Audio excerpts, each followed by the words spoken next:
do that one. We're going to do a comparison here, folks.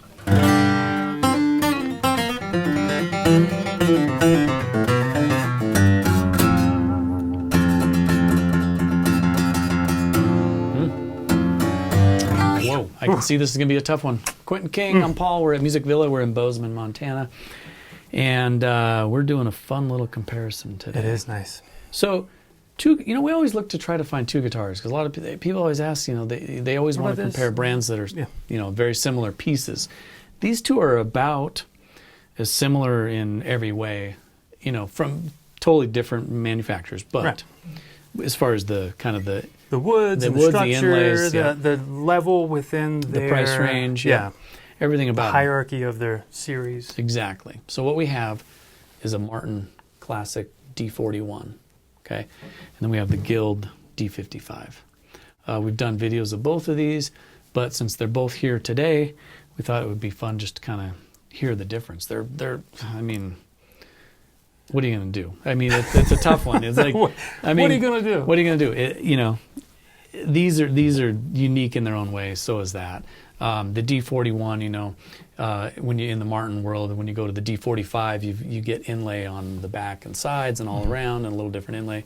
But beautiful inlays. This is up there in their blingy category. Yep. But of course, with all the premium quality components. What about the bracing? Both Rosewood, so forward shifted, scallop brace. Same with this, is scalloped. I don't know about shifting on Guilds. I don't know if they have a different pattern or not. Shifting, with Martin, you got kind of mid shifted and rear and forward, and that's just that just places the X of the bracing in a different spot. Position below. And the idea is that the more space you have, the further up it is forward shifted, the more free vibration you have on the lower. Generally space a little between the lower bow. more boom. Yep. So, and do you want that boom? Some people do. Some people, sometimes if you shift it all the way to the back, it gets tighter and you can hit it harder and it doesn't get out of control. So it depends on what you're doing, what kind of music you're doing. Applications, the genres. Yep. Really attractive guitars. I'm not as much into bling, but they're very attractive. But I think what really counts for these guitars is how they sound. I mean, they just sound like amazing Dreadnought guitars. They do.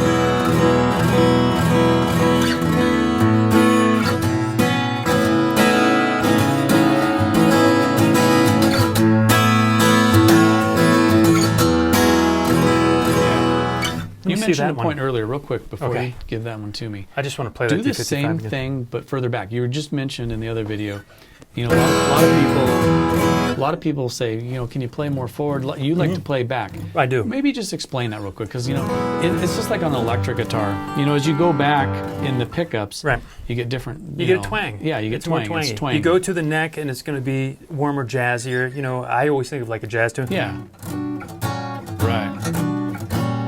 But back there, it's almost going to be. Yeah. It's going to be bright, and bluegrass soloists like to. Not everybody, but the theory is when you get back here, a slightly brighter pick strike is going to cut through a rhythm. Exactly.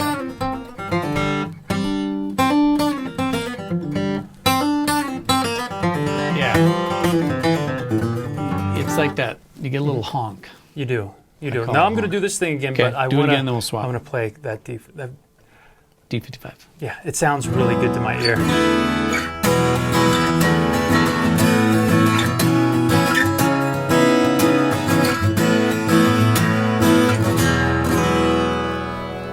But this one, and to my ear, has a little bit more boom to it.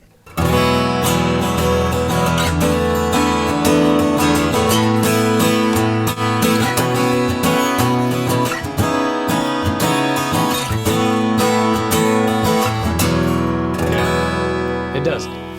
It's got this like I can feel it. You can feel it in my. Now that in my might not always be, it's fun. It's super fun. But what happens is, those low notes. Like I was tuning a 5-string bass the other day. I'm like, it's like I can't even tune it because it's such a low note. Like only elephants can tune. Yeah, it's really hard to subsonic frequency. As you tighten things up a little bit.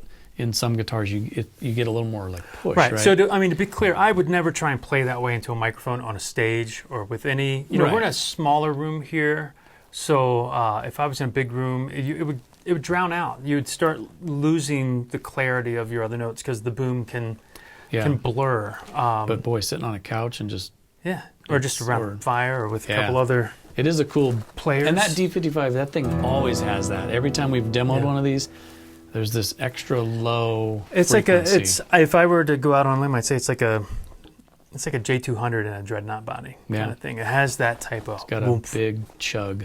Yeah. All right. I like it. So we'll let you do a little comparison at the end here, and you can kind of see Martin D-41, Guild D-55. I want to say that this is classics. kind of by request. We get helpful comments to say, hey, you know, maybe step away from Martins and Taylors and Gibsons, and so by request we're featuring a Guild, which is also one of my favorite makers. It's hard to step away from those, you know. Well, we just it's what we get. You know, it's what we get. We're always, you know, kind of rushing. You have a real job. Yeah. I have a job. This is my second job, but you know, you have a real job. No. So. But we're doing the best we can, folks. But just suffice to say, we try to be responsive. So leave comments, suggestions, what you want to see. We're always looking for good ideas for comparisons. Because we've run out of ideas, pretty much. Yeah. I mean, when you look at Paul and I, we're just. Good thing we have Dustin behind the camera there. Yeah, to help us. But anyway, All right, check us out, musicvilla.com. Leave a comment. Tell us what you want to see next. Cool. Quentin, thanks. See you all soon.